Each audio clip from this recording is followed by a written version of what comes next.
नमस्कार साथियों, स्वागत है आप सभी का अंकित इंस्पायर्स इंडिया पर। मैं हूं अंकित अवस्थी, आप हैं मेरे साथ में। इस समय की सबसे बड़ी खबर की चर्चा करने के लिए खबर यह है कि तुर्की में भीषण भूकंप आया है और उसके आसपास के देशों में भी झटके महसूस किए गए हैं। अभी तक 1,500 से अधिक लोगों की जान जाने की खबर आ चुकी है। हजारों की संख्या में बड़ी बड़ी इमारतें धराशायी हो चुकी हैं। दुनिया भर से मदद भेजी जा रही है और भारत ने मदद को लेकर क्या कहा है, सभी बातें आज के सेशन में आपके साथ चर्चा के दौरान डिस्कस की जाएंगी। चलिए शुरू करते हैं। सारी बातें आपको बताना, क्यों आया भूकंप यह भी बताएंगे, कहां आया भूकंप, भूकंप का एपिसेंटर क्या कहां रहा, कितनी तीव्रता का था, कितनी तीव्रता के भूकंप को बड़ा भूकंप माना जाता है, सारी बातें आज के सेशन में करते हैं। आप यहां पर कुछ न्यूज की कटिंग्स देख रहे हैं जिसमें आपको दिखाई दे रहा है कुछ अखबारों ने अपनी लाइव अपडेट दे रखी है। कारण यह है कि भूकंप आने के बाद में, अर्थक्वेक आने के बाद में बैक टू बैक फिर से आया है। यानी जिस समय सुबह सुबह भूकंप आया था वहां कुछ 15-15, 20-20 मिनट के अंतराल में 3 बार आया। इसके साथ साथ ही इवनिंग पहुंचते पहुंचते फिर से भूकंप आ गया।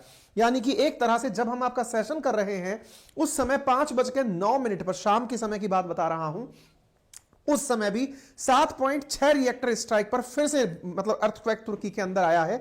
यहां पर आप खबर देख सकते हैं, second powerful earthquake, that means same day में, एक ही दिन के अंदर सुबह 7.8 तीव्रता का रिएक्टर स्केल पर था और शाम को वापस से उसी जगह पर दोबारा 7.6 रिएक्टर स्केल पर भूकंप आया है। 1400 से ज्यादा लोगों के मरने की खबर अंतरराष्ट्रीय अखबारों में छप चुकी है। इसका अर्थ यह है कि यह जो खबर अभी बताई जा रही है उस खबर की तुलना में संख्या मरने वालों की बहुत ज्यादा हो सकती है, क्योंकि जो इमारतें धराशायी हुई हैं उनकी संख्या ही हजारों में है।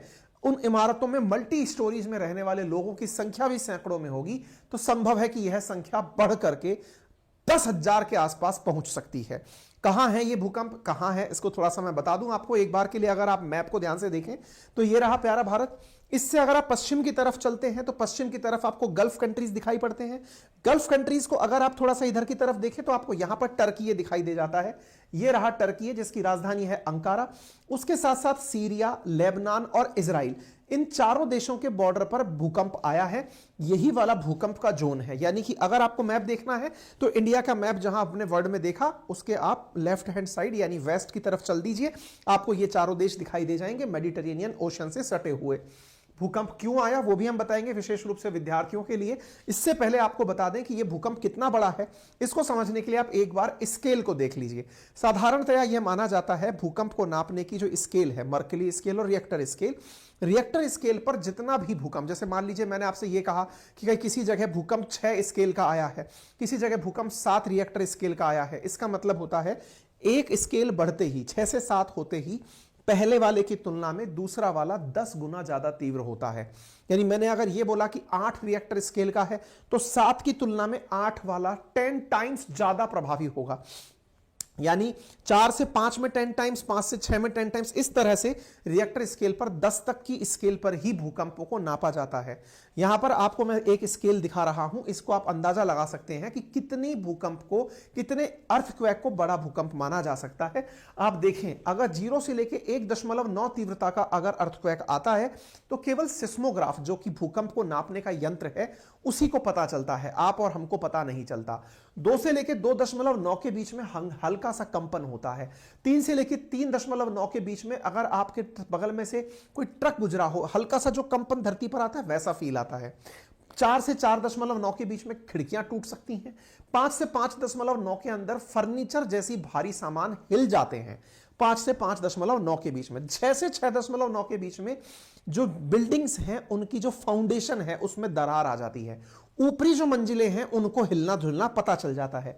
7 से 7.9 के बीच में इमारतें गिर जाती हैं, जमीन के अंदर पाइप फट जाते हैं।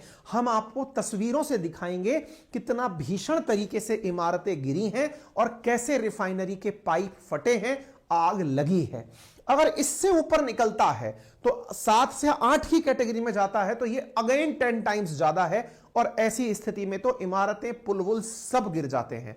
और 9 से ऊपर की कल्पना तो आप बिल्कुल नहीं कर सकते, क्योंकि ऐसी स्थिति में ऐसा लगेगा कि मैदान पूरा यूं झूल रहा है, समंदर में सुनामी जैसी हालात आती है। ठीक है, यहां पर आप कुछ तस्वीरों के माध्यम से यह देखने का प्रयास कर सकते हैं कि भूकंप से जो तबाही हुई है वो इन तस्वीरों में दिखाई आपको पड़ सकती है।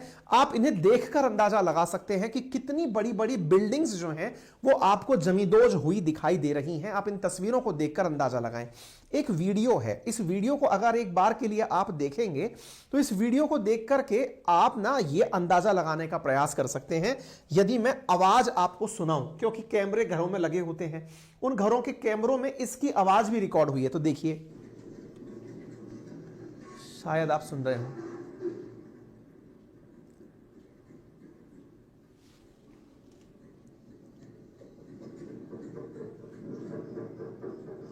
अभी शहर में लाइट जल रही है क्योंकि सुबह, तुर्की के अंदर सुबह 4 बजे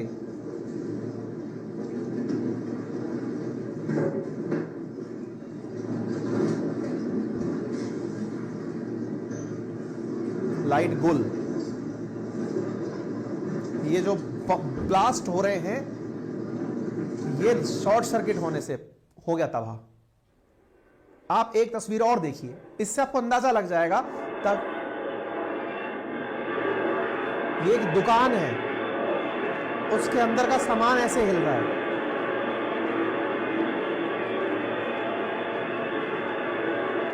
ऐसे ही एक रेस्टोरेंट है। इस वीडियो की हम पुष्टि नहीं करते हैं। क्यों नहीं करते हैं? क्योंकि ये किसी वेरीफाइड ट्विटर से नहीं डला है, ट्विटर पर है।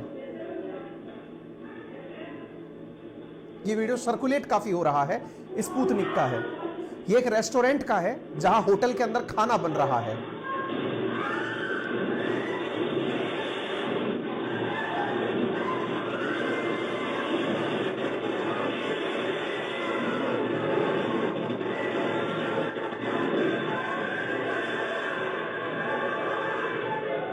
आप इससे अंदाजा लगा सकते हैं कि क्या हालात रहे होंगे। बगल के देश सीरिया के अंदर भी ऐसे ही हालात रहे, हालांकि टर्की के अंदर इसका एपिसेंटर रहा। टर्की और सीरिया के बॉर्डर्स जहां पर हैं वहीं पर ही इसका एपिसेंटर यानी भूकंप का ओरिजिन जो था वो वहां था, और उसकी वजह से सीरिया के अंदर भी झटके महसूस किए गए हैं। तस्वीरों को आप देख सकते हैं। सड़कों के हालात देखकर अंदाजा लगा सकते हैं। इमारतें गिरी वो समझ में आता है, धरती फटी वो आप भूकंप से देख सकते हैं। इवन इतना ही नहीं, ये रनवे है जो कि तय करके एयरपोर्ट है टर्की के अंदर, वहां पर इकलौता एयरपोर्ट है। आप उस एयरपोर्ट की तस्वीरें देख सकते हैं कि रनवे में दरारें आ गई हैं। रनवे सबसे मजबूत ट्रैक बनता है, अगर कहीं पर सड़कें बनाने की बात की जाए तो सबसे मजबूत रनवे जो होता है वो ट्रैक होता है। ठीक है, ये एक 2200 साल पुराना यहां पर मतलब वो है महल बना हुआ था, रोमन्स ने इसे बनाया था। आप इसे देख सकते हैं किस प्रकार से ये एक ही झटके के अंदर पूरी तरह तबाह हो गया, जो 2200 साल में ना हो पाया। हालांकि कहा जा रहा है कि यह 100 साल का सबसे भीषण भूकंप है, उस समय भी नहीं हो पाया था, जो अब जाकर के ये तबाह हो चुका है। सीरिया के अंदर से आप तस्वीरें देख सकते हैं, दुनिया भर की तस्वीरें आ रही हैं, तो मैं आपको ये सुनाना नहीं चाहता। इस समय ट्विटर के ऊपर ट्रेंड टर्की कर रहा है, हालांकि ये ट्रेंड बदलते जा रहे हैं। इसके साथ साथ आपने जब ये बात समझ ली कि ये कहां पर भूकंप आया है, तो अब बड़ा सवाल ये बनता है भूकंप आते क्यों हैं? क्योंकि एक आम व्यक्ति के दिमाग में क्यूरोसिटी पैदा होती है कि आफ्टर ऑल अर्थक्वेक कहां आते हैं, क्या हम जहां रह रहे हैं वहां भी अर्थक्वेक आ सकता है क्या इसके पीछे की कोई साइंस, ज्योग्राफी या फिर फिजिक्स वगैरह है क्या? आज के सेशन में मैं आपको सब बताऊंगा। लेकिन समटाइम्स आपको यह फीलिंग नहीं आती कि इतने बड़े मास स्केल पर अगर कोई भी मतलब ट्रेजेडी हो, तो ट्रेजेडी के समय आदमी तलाशता है आसपास अस्पतालों को, लेकिन अस्पताल संभव नहीं है क्योंकि वो भी ट्रेजेडी के अंदर कहीं ना कहीं शिकार हुए हैं, बड़ी संख्या में लोग हताहत हुए हैं। हमेशा व्यक्ति को जो फर्स्ट एड किट तैयार रखनी चाहिए। मैं कुछ इस तरह की ही आज आपको एक बुक सजेस्ट कर रहा हूं, द हैंडबुक ऑफ इमरजेंसी, क्योंकि कभी नहीं पता कि हमारे साथ में कब कोई भीषण दुर्घटना हो जाए। हमारे को नहीं पता पड़ोस में कब आग लग जाए, बाढ़ आ जाए, भूकंप आ जाए, तूफान आ जाए।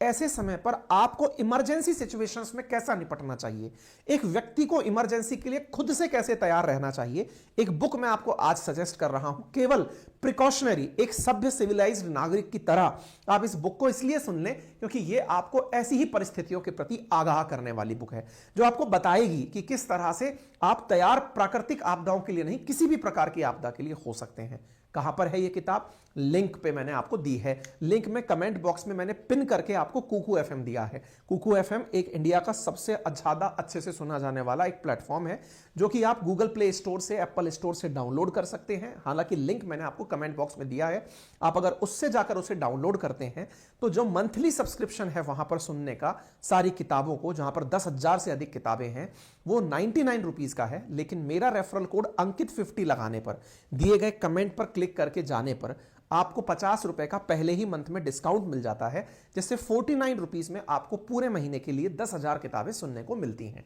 ठीक है, इस फैसिलिटी के साथ साथ आप अपनी उन बुक्स का प्रॉपर नोट्स बना सकते हैं, ड्राइव मोड पर यूज कर सकते हैं, आप स्लीपर टाइमर के साथ भी ऑडियो बुक के रूप में उन्हें सुन सकते हैं।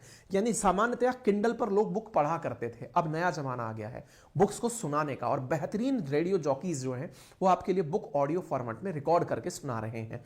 तो जरूर जाइए और अपना नॉलेज जो है वो एनहांस करिए। चलिए मैं आगे आपको लेकर चलता हूं, बस आप फिलहाल के लिए कोड याद रखिएगा अंकित 50, जिससे आपको 99 का जो सब्सक्रिप्शन है वो 49 रुपीज के अंदर प्राप्त होता है। आगे चलते हैं। अब सवाल यह बनता है कि यह भूकंप तुर्की में, यानी कि तुर्की का जो नया नाम है उसमें आया है, सीरिया और लेबनान और इजराइल के अंदर भी इसके झटके महसूस किए गए हैं। तुर्की में जैसे यहां पर आप डेटा देख रहे हैं, 1014 लोगों की जान चली गई है, यह डेटा अपडेट हो चुका है, डेटा अब 1600 लोगों के ऊपर पहुंच चुका है। कहा जा रहा है कि इसका एपिसेंटर का मतलब जहां से भूकंप का उद्गार हुआ वो तुर्की का गाजियानटेप करके शहर है। इसके आसपास जो शहर हैं उन्हें मैं आपको दिखाऊंगा मैप के ऊपर। फिलहाल के लिए आप इस तस्वीर को एक बार देखें, जो ये एकदम रेड हुई जगह आपको दिखाई पड़ रही है, जिसमें आपको गाजियानटेप करके जगह दिखाई दे रही है, ये टर्की शायद आपको दिखाई दे रहा हो, इसकी बगल में सीरिया के साथ साथ इधर जॉर्डन, लेबनान, बैरूत, इजराइल, तेल अवीव, ये सब दिखाई दे रहे होंगे। ये जो आपको एकदम सख्त लाल जगह हो रखी है ना, यह जगह यहां पर गाजियानटेप पर एपिसेंटर रहा। एपिसेंटर का मतलब क्या हुआ कि भूकंप यहीं पर सबसे पहले आया था, उसके बाद वो सब जगह जाना प्रभावित होना शुरू हुआ। भूकंप को आप एक प्रकार से पानी के अंदर उठे एक रिपल की तरह से समझ सकते हैं। जब हम पानी में कहीं पत्थर ड्रॉप करते हैं तो वो लहरें बनती हुई आगे तक जाती हैं, कुछ वैसे ही जहां पर सबसे पहले मतलब उसका ओरिजिन हुआ, that is known as epicentre. संभव है वो एपिसेंटर सतह पर हो, संभव है वो सतह से कुछ किलोमीटर अंदर हो, संभव है उससे कहीं बहुत ज्यादा गहराई पर हो, लेकिन एक चीज तय है, और वो क्या है? ये हमेशा क्रस्ट में आता है। अब यहां पर अगर आपको ज्योग्राफी का कंसेप्ट नहीं आता तो भी थोड़ा सा जान लीजिए। जानने के लिए फिलहाल के लिए ये बात जानिए कि हमारी जो अर्थ है ना, वो 3 प्रकार की लेयर से मिलकर के कुल मिलाकर बनी है। जहां पर आज आप खड़े हैं वहां से लगभग 6500 किलोमीटर सीधे अगर पृथ्वी की गहराई में चले जाएं तो पृथ्वी का केंद्र बिंदु आ जाता है। पृथ्वी को केंद्र तक पहुंचते समय 3 मार्गों में बांटा गया है। सबसे ऊपर क्रस्ट है जो कि जमी हुई मलाई जैसा है, उसके नीचे की तरफ लिक्विड स्टेट में मेंटल है, और उससे अंदर की तरफ कोर है। जो बिल्कुल सेंटर में है दैट इज इनर कोर, ये तो सॉलिड है। आउटर कोर थोड़ा सा लिक्विड स्टेट में है, जमा हुआ दही जैसा है, उसके ऊपर वाला दूध जैसा है, और उसके ऊपर जो है वो बिल्कुल मलाई जैसे जमी हुई होती है, ऐसा क्रस्ट है। हमारी अर्थ पर जहां हम रहते हैं ये पूरी की पूरी धरती क्रस्ट से बनी हुई है। आप क्रस्ट पर ही रहते हैं, क्रस्ट पर ही पानी भरा हुआ है।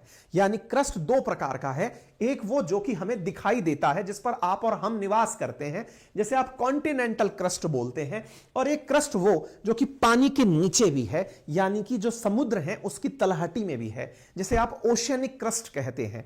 यह जानकारी मैं आपको क्यों दे रहा हूं? असल में इन्हीं क्रस्ट के जो आपने ये देखी हैं, इन क्रस्ट के ही आपस में टकराने के कारण भूकंप आते हैं। भूकंप की जो असल वजह है वो क्या है कि जो हमारे जो चारों तरफ अर्थ हमने समझी, इसके अंदर की तरफ जो मेंटल हमने समझा, मेंटल के ऊपर हमने क्रस्ट समझा, ये मेंटल के ऊपर वाला जो क्रस्ट है इन्हें ज्योग्राफी की भाषा में टेक्टोनिक प्लेट कहा जाता है।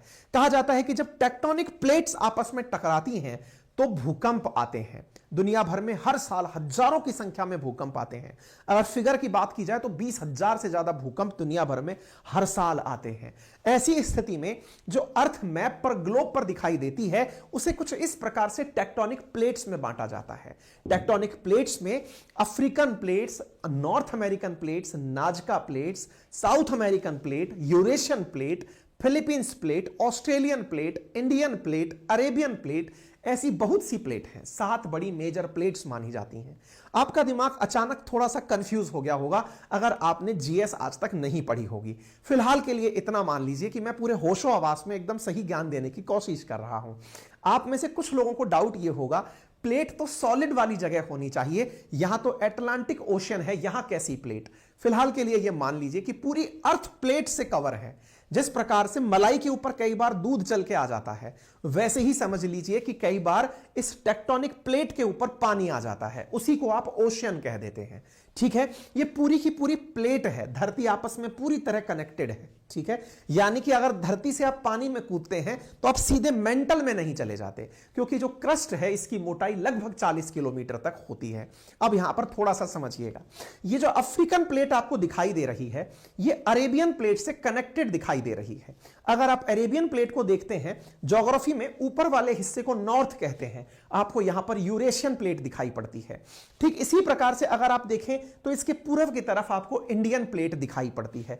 इन प्लेटों की गणित को अगर आप समझें तो आपको लगभग एक जगह ऐसी दिखाई पड़ती है जो कि ट्राई जंक्शन है, और शायद यही ट्राई जंक्शन आज चर्चा का विषय है, क्योंकि प्लेट्स आपस में टकराती हैं, टकराने पर भूकंप का एहसास होता है। तो मेरे प्यारे साथियों, अगर आज की स्थिति को देखा जाए तो आज हम जिस जगह की चर्चा कर रहे हैं that is Arabian plate, African plate और यूरेशियन प्लेट, इनका जो ट्राई जंक्शन है, इसी जगह एग्जैक्टली भूकंप आया है।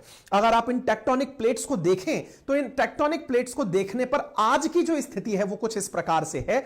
ये रहा अरेबियन प्लेट, ये रहा यूरेशियन प्लेट, ये रहा अफ्रीकन प्लेट, इसके जस्ट बगल का जो प्लेट है जो कि आपको यहां पर दिखाई हल्का सा पड़ रहा है, इसे एनाटोलियन प्लेट के नाम से जाना जाता है। और यहीं पर साथियों ये सारी प्लेट्स का जो कॉर्नर बिंदु है, इसी जगह भूकंप आया है, दैट इज एपिसेंटर। यानी कि एक तथ्य यहां पर स्पष्ट रूप से समझ में आता है कि जब दो प्लेटें टकराती हैं तो भूकंप आता है।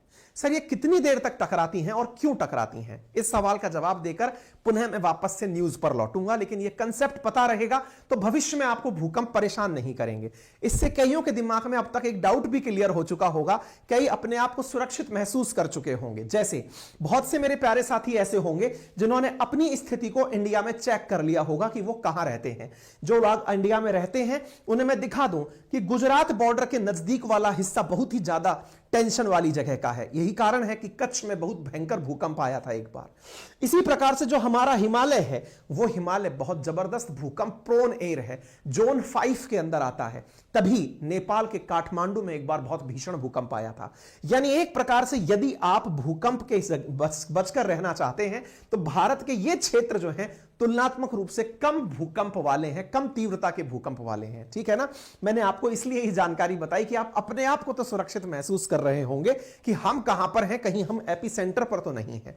एपिसेंटर पर कोई भी देश अगर है तो यहीं पर तीव्र भूकंप आते हैं। सवाल बना लास्ट कि सर ये भूकंप आने के लिए यही जगह क्यों चुनी जाती है? मैंने कहा प्लेटें टकराती हैं। सर लेकिन प्लेटें टकराती क्यों हैं?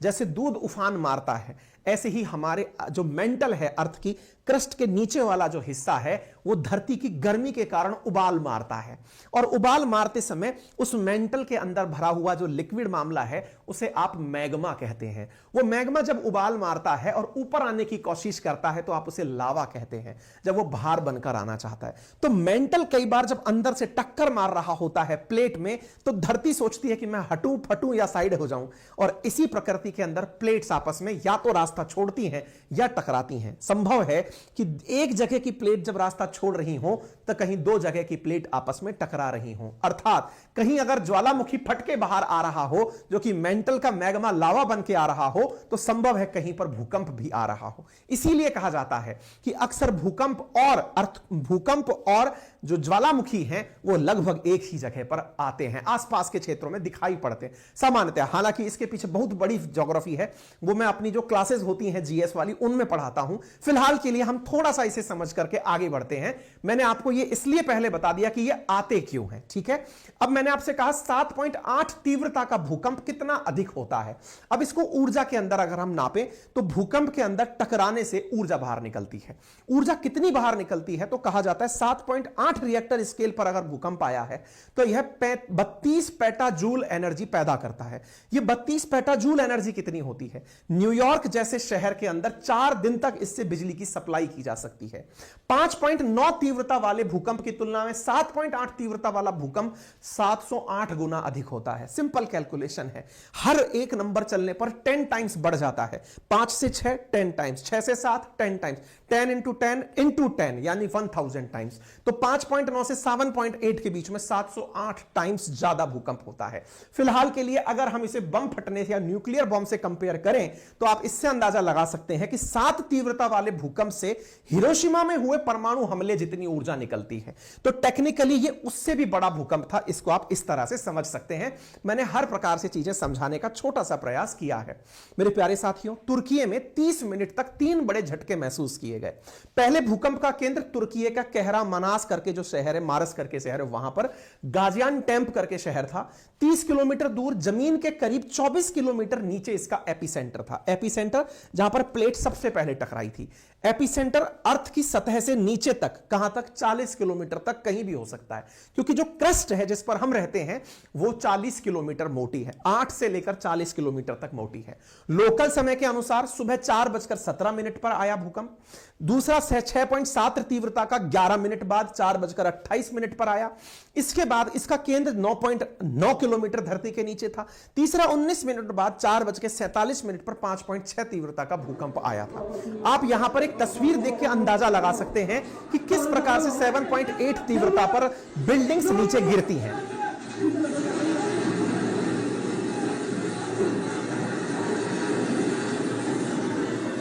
ये आंकड़े लगातार बढ़ते जा रहे हैं। आंकड़ों में जहां 1710 आपको दिखाई पड़ रहा है बिल्डिंग गिरने का नंबर, ये आंकड़े लगातार जैसे जैसे सूचनाएं आती जा रही हैं बढ़ते जा रहे हैं। इन शहरों को शायद आप ना जानते हो, लेकिन अंकारा आपने सुना होगा कैपिटल सिटी के रूप में। तो यहां पर भी भूकंप की बातें आ रही हैं। 2800 से 18 में कह रहा हूं, हर समय अपडेट होती जा रही है, तो हम इसमें नंबर फिगर दे नहीं पा रहे हैं। आप यहां पर तस्वीरें देखकर यह अंदाजा लगा सकते हैं कि यहां पर कितना ज्यादा नुकसान हुआ है। ये तस्वीरें केवल यह बताने के लिए हैं कि शहरों में भीषण नुकसान है। लोग अपने घरों से निकल करके सुरक्षित स्थानों पर जाना चाह रहे हैं। स्थितियां विकट हैं, लेकिन इस बीच में मदद के हाथ भी उठ रहे हैं। मदद के लिए जो उठे हुए हाथ हैं उन्हें बड़ी समस्या का सामना करना पड़ रहा है। क्यों? क्योंकि अगर आप ज्योग्राफी थोड़ा सा इंटरेस्ट लेकर सुन लिए हैं तो यहां पर एक जानकारी और जान लीजिएगा। भूकंप जिस क्षेत्र में आया है, टर्की वाले क्षेत्र में, वो टेम्परेट रीजन का क्षेत्र है। टेम्परेट रीजन में इन दिनों ठंड है, और ठंड जितनी है वो अपने वर्तमान में उत्तर भारत से भी कहीं अधिक है। जिन जगहों पर भूकंप आया है वहां माइनस में तापमान चल रहा है, -2 -3 डिग्री सेंटीग्रेड तापमान है। ऐसी स्थिति में यहां पर मदद पहुंचाने में बड़ी दिक्कतों का सामना करना पड़ रहा है। आप यहां पर एक ड्रोन से लिए गए तस्वीर को आप देखकर अंदाजा लगा सकते हैं कि पूरे शहर के अंदर किस प्रकार से स्थितियां बहुत ही भीषण दिखाई पड़ रही हैं। इतना ही नहीं, एक आपको यह भी व्यू, यहां पर ये सब व्यू हैं। अब इन व्यूज को केवल आप इतना सा समझकर देख लें कि स्थितियां काफी ज्यादा विकट रही हैं इस क्षेत्र के अंदर। एक और चीज यहां पर देखते समय आप देखकर अंदाजा लगा पाएंगे, ये टर्की है, और टर्की में समृद्धि का भी अंदाजा आप इससे लगा सकते हैं कि ये काफी समृद्ध जगह थी जहां पर इस तरह के भूकंप आए। सामान्यतया मल्टी स्टोरीज वहीं बनी होती हैं जो कि एक प्रकार से बिजनेस के लिए बहुत जरूरी जगह होती है, या फिर जहां पर पॉपुलेशन डेंसिटी काफी होती है। आप इससे अंदाजा लगा सकते हैं कि यहां पर किस प्रकार की स्थितियां थी। ठीक है, तो तस्वीरें अगर आपने देख ली तो आपने इस बात का अंदाजा, ये एक और तस्वीर है। मतलब इस समय पूरा सोशल मीडिया भरा पड़ा है ऐसी तस्वीरों से, और इन तस्वीरों को दिखाने का केवल इतना सा ही अर्थ है कि आप ये अंदाजा लगा सकें कि तुर्की ने क्यों 10 दिन के लिए अपने शहरों को इमरजेंसी और रेड अलर्ट के साथ बंद कर दिया है। फ्लाइट्स रद्द कर दी हैं। एयर कॉरिडोर बनाकर केवल डिफेंस पर्पज की जो फ्लाइट्स है उन्हें लैंड किया जा रहा है, ताकि अगर कहीं से कोई सहायता मिल सके तो वो वहां तक पहुंचाई जा सके। जहां मैंने शुरुआत में आपसे कहा था कि 7 से लेकर 8 की रिएक्टर पर अगर भूकंप आता है तो पाइप भी फट सकते हैं। तो देखिए यहां पर एक रिफाइनरी के लिए ऑयल ले जाता हुआ पाइप फट करके ब्लास्ट होता हुआ आपको एक वीडियो दिखाई दे रहा है। यानी एक प्रकार से आवश्यक सेवाएं भी बुरी तरह प्रभावित हुई हैं। फिलहाल के लिए टेंपरेचर का जो मैं आपको स्टैटिक्स दिखा रहा हूं, -2 -3 -2, इससे अंदाजा लगा सकते हैं कि यहां पर सर्दी के कारण काफी चीजें प्रभावित हो रही हैं। ठीक है साहब, एक तस्वीर काफी ज्यादा इस समय मैं इसको नहीं दिखाऊंगा, आप इससे थोड़े से उद्विग्न हो सकते हैं। ये हालात सीरिया के हैं और सीरिया के साथ साथ लोगों के साथ डेड बॉडीज वगैरह देखी जा रही हैं। ठीक है, फिलहाल के लिए हम इसे हटाकर आगे लेकर चलते हैं। अब स्थिति यह है, क्या कभी इससे पहले दुनिया भर में भूकंप आए हैं? अजी दुनिया भर में हर साल 20,000 भूकंप आते हैं। जापान तो पूरे टाइम भूकंप महसूस ही करता रहता है ना। तो ऐसी स्थिति में भूकंप का बड़े रिएक्टर पैमाने पर आना काफी चिंताजनक होता है। सामान्यतया 6 भूकंप की श्रेणी, 6 रिएक्टर स्केल से ऊपर के भूकंप को भीषण भूकंप में कंसीडर किया जाता है। ठीक है, एक बार 1939 में टर्की में भूकंप आया था जब 33,000 लोगों की जान गई थी। उसके बाद में दुनिया भर के साथ साथ टर्की में भी काफी बार भूकंप आए हैं, लेकिन इस भूकंप को काफी भीषण भूकंप कंसीडर किया जा रहा है। ठीक है साहब, चलिए तो ये हो गया। अब चर्चा करते हैं दुनिया भर से आई मदद के बारे में, या फिर लोगों ने क्या बोला। तो अर्दगन का ट्वीट है, ऑब्वियस सी बात है कि अपने जगह के लिए भला ही चाहेंगे। नरेंद्र मोदी जी की तरफ से ट्वीट है, जिन्होंने वहां के लोगों के प्रति सिंपैथी जाहिर करते हुए कहा है जो भी संभव होगा हम मदद देने के लिए तैयार होंगे। भारत ने अपनी मदद के रूप में यहां पर डॉग स्क्वाड्रन, यानी कि एक प्रकार से जो हमारे खोजी जो डॉग्स हैं, जो कि बिल्डिंग के अंदर मलबे में दबे हुए जो घायल लोग हैं उन्हें ढूंढकर निकाल सकें, उसकी टोली को हम रवाना कर रहे हैं। साथ में 2 एनडीआरएफ की टीम, जो कि हमारी नेशनल डिजास्टर रेस्पॉन्स जो फोर्स है हमारी, उनकी 2 टुकड़ियों को हम यहां पर रवाना कर रहे हैं, ताकि फिलहाल जितनी भी जल्दी हो सके यहां पर सहायता पहुंचाई जा सके।